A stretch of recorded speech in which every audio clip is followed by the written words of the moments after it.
Okay, moving on to the next segment of today's show, I wanted to give a big shout out to the New York Football Giants, who on Sunday went into Seattle and ended up getting the victory over the Seattle Seahawks by a final score of 17-12. And there are so many different things to talk about with this New York Giant game. And the first thing I'll say is this: even though a lot of people were shocked that the Giants won this game, and I was surprised, but I wasn't shocked.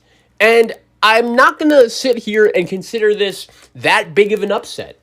Everyone is sitting out here and saying, oh, the Giants did the impossible. They went to Seattle and somehow found a way to win. But I don't think it was that shocking of a result if you've really watched the New York Giants and everything they've done and the improvements that they have been making throughout the whole season. They executed really well, especially in the second half, and I feel like you were really able to tell, since the ball was snapped for the first time in the game, that this New York Giant team was here to win. And there are so many different people that deserve credit for everything that has gone on with this New York Giant team so far this season, especially everything that's been going on with this franchise over the last couple of years. And living in New York, I totally understand. I'm a Jet fan. It's cool for me to see the Giants do well, especially when I've been on the bandwagon and not a lot of other people have. So really nice job by the New York Giants going into Seattle and getting the job done. And it starts with coaching. That was a great coaching job. In the first half, the run game for the New York Giants was not really effective at all. And I feel like going into the game, that was part of the plan that the New York Giants really needed to execute in order to win this game. And then Joe Judge went to work, not only to start the game, even though his offense really wasn't producing. You could tell that his defense was locked in. First drive of the game, Seattle drives the ball right down the field, and you feel like they're going to score a touchdown. And even though one touchdown isn't that much, especially to start off a game, when you're on the road in this scenario, it was really big, I thought, for this New York Giants defense to hold the Seahawks to a field goal, which ultimately would then make it only 5-0 at the half. And in the second half, that's really when the New York Giants were able to go to work and take advantage. But it starts with coaching, and that was a great coaching job by Joe Judge. He made adjustments, and the run game started to click in the second half. The defense was really able to beat up on Russell Wilson in the second half.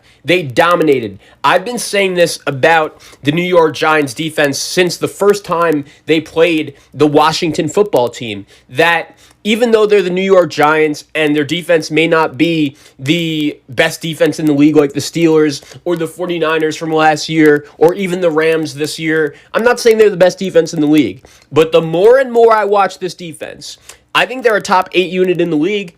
I think they're an above average unit. I think right now there are many different teams across the NFL, and I'm talking about playoff teams, that I think the New York Giants have a significantly better defense than. And it's not like this is a new thought of mine. I've been saying this really since, once again, that first Washington football team game. And here's the other thing about Joe Judge and the New York Giants, right? As weird as this sounds, historically, we all know the New York Giants are a franchise that has won 4 Super Bowls, and usually they are known for being one of the most well-run and competent organizations in sports. Not to mention the fact that they have won 2 Super Bowls semi-recently since 2000.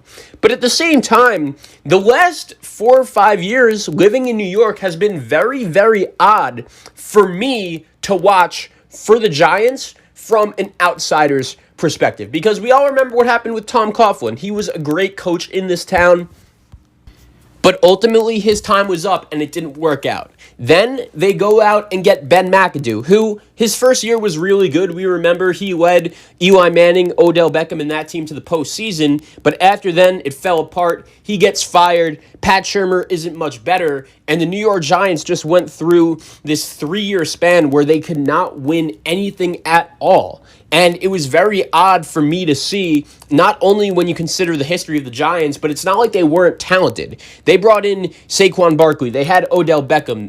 Dave Gettleman really spent a lot of money in free agency his first year here trying to make the team as good as possible. And unfortunately, he wasn't really able to succeed with that goal. But that all changed when the New York Giants decided to bring in Joe Judge. And I remember there were a lot of people saying, what the hell are the New York Giants thinking? bringing in a special teams coordinator from the New England Patriots to be the team's next head coach, that was a hire that didn't make a lot of sense to people. But at the same time, I do think that it's unfair to just judge a coaching hire when you've literally never heard of him. And that was the case with Joe Judge and this New York Giants squad. And I remember right before the season started, the New York Giants were practicing, and a rumor came out that Joe Judge made the team start practice over again because early in the practice, they weren't succeeding and they weren't getting anything done. And to be honest, when I first saw that, I was kind of like, wow, that's kind of middle school crap. Like, if I'm a professional football player, that is something I really don't want to do. But I remember Saquon Barkley saying in an interview that he really has adjusted nicely to it. And that as a player, that's a coach that he really likes to play for. That's a coach that he wants to succeed for. And I feel like that attitude has really rubbed off on this whole New York Giants squad. There was another video of Joe Judge sliding in mud and then you see all the players going nuts.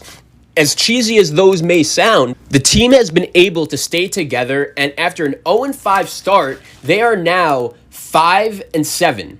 And that is just super, super impressive, considering we all know how deflating it is to start off 0-5 in the NFL. The Giants had a very winnable game in Week 2 against the Bears, and they ultimately couldn't get the job done. They did get blown out against the San Francisco 49ers in Week 3, but really ever since that game, each and every game they've played has been competitive. They lose to the Rams, but only by 8 on the road, and I feel like that was really the first time where you saw this New York Giant team buy all in to what Joe Judge and the rest of his staff has been doing. They then go to Dallas Week 5 and lose a really tough game, but at the same time, that game was very winnable. That was also the game that Dak Prescott ended up getting hurt. They then get the big win over Washington. And here's the even crazier thing.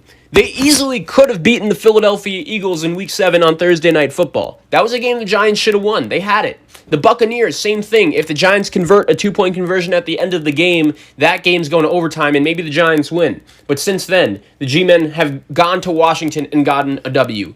They beat the Eagles at home. They then have a bye, beat the Cincinnati Bengals on the road, and then yesterday, they went into Seattle and got the job done. And when you look at the Giants' remaining schedule, they have Arizona at home, Cleveland at home, at Baltimore, and home against Dallas. I do think if the New York Giants go 3-1 in that span, it's going to be looking really good for them to possibly win this NFC East. And once again, I just think that it's so hard, especially when you're a first-year head coach in the middle of a pandemic, to start off 0-5. The media in New York is not very happy with you, and that was the case with Joe Judge and New York Giant fans. I remember saying on this show, I'm not expecting the New York Giants to win the Super Bowl, but at some point, you got to win some games in order to give your fan base some positivity and something to look forward to, and Joe Judge has done that and more. Let's not forget all of the different scenarios this guy has had to deal with so far this season as a first-year head coach. Not even talking about the pandemic. Saquon Barkley gets hurt the second week of the season. That's a guy that the New York Giants going into the year really expected to build their offense around, and that's your home run hitter. And he goes down in Week 2. That is a brutal, brutal loss. But props to Wayne Gallman and Alfred Morris. Both of those guys have came in and really established a running game for this New York Giants squad, and that was one of their main recipes to beat Seattle. And in the first half, Joe Judge really did a nice job realizing, okay, we're not able to run the ball. What adjustments can I make to fix it? And they were able to get the job done and with an effective running game. Here's the other thing. I haven't even mentioned this yet. Colt McCoy was the Giants' starting quarterback in this game. Colt McCoy went on the road to Seattle and beat Russell Wilson. That's just coaching.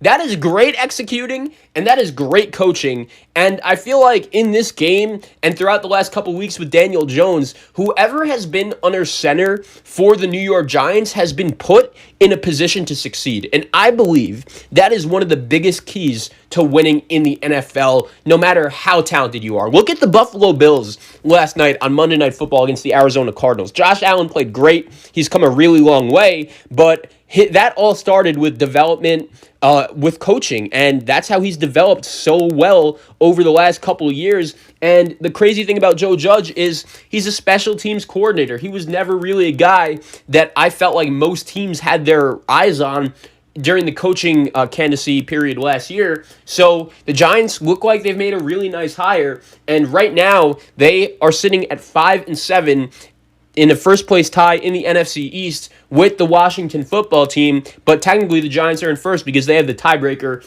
over Washington. And here's the other thing. There are a lot of people around this town of New York that really did not like Dave Gettleman and wanted him fired, and I totally understood why.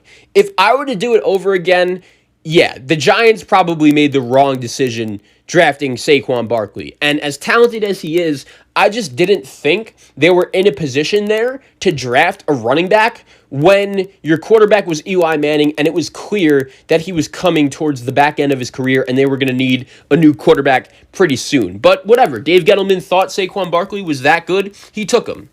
The Daniel Jones pick, I feel like the jury's still out. He hasn't really been the main reason why the Giants have been winning all these games, but at the same time, I do think you can make the case that he's improved throughout the season. And he deserves credit for that. Last year, I was pretty impressed with what Daniel Jones was able to do, and he showed a lot of promise. And early in this season, he had some trouble. But at the same time, we have to remember, this is now Daniel Jones' second year in the league, and it's the second offense he's learning. I remember when the Jets decided to bring in Adam Gase, that was one of my main problems with the hire. It was that the Jets wasted a year of Sam Darnold's contract with Todd Bowles as the coach. With that guy coaching the team, Sam Darnold was never put in a proper position to succeed. And they bring in Adam Gase, and it's the same thing. I think if you put Sam Darnold on a very well-coached team, he could be a decent player and a good starting quarterback. And with Daniel Jones, I feel like that's kind of what happened here as well. He was all right last year, showed some flashes, but then he learns a new offense during the pandemic 2020 offseason, and no surprise, he struggled to begin with. But at the same time, as time has gone on, the Giants have realized, look, just don't turn the ball over, execute the running game properly with our elite defense, and yes, I said that, elite defense, then the New York Giants are going to be able to win a lot of football games with that formula. But anyway, going back to Dave Gettleman, everyone, makes fun of him for those two picks, and there were a lot of Giant fans that wanted him fired. But at the same time, on the defensive side of the ball, there has been a lot of really impressive free agent signings that Dave Gettleman has been able to make that he deserves a lot of credit for. You start out with James Bradberry. He's a top 5 corner in the league right now. He is playing at an elite level. What he did to DK Metcalf on Sunday, especially in one-on-one coverage, was beyond impressive. Blake Martinez is a pro's pro at linebacker. He is a tackling machine. Jabal Sheard has made a nice impact after being thrown around many different teams throughout the league. I really love what Leonard Williams has been able to do. Now, are the Giants going to pay him all that money after the season ends? Who knows, but he's made a great impact. Also, let's not forget this. I think you can make the argument the Giants won the Odell Beckham trade. That was another trade that New York Giant fans hated that Dave Gettleman made, and it's obviously unfortunate that Odell Beckham has gotten hurt since he's been at Cleveland, but at the same time, you look at that trade for the New York Giants, Jabril Peppers, he's been a legitimately good player. Same thing could be said about Dexter Lawrence, who was one of the players they got with the pick that came in the deal, and then Kevin Zeitler, who is also starting on the offensive line, has been all right, but that's a starting offensive lineman that is very hard to come by in the NFL. So I just think Dave Gettleman deserves some credit for the way this defense has been built. I think Joe Judge deserves a lot of credit for the way this team comes ready to play each and every week, and the fact that they went into Seattle and got the job done. Even though it didn't shock me, that game showed me that the New York Giants defense has the ability to win a game by themselves. And if they're just running the ball like they were on Sunday and not turning the ball over, I do think in the first round of the playoffs, even though everyone's saying, oh, the NFC East is so bad, the worst division in NFL history, if they get a Tampa Bay or a Seattle come into MetLife Stadium, who knows? Maybe the Giants could go on a little bit of a run.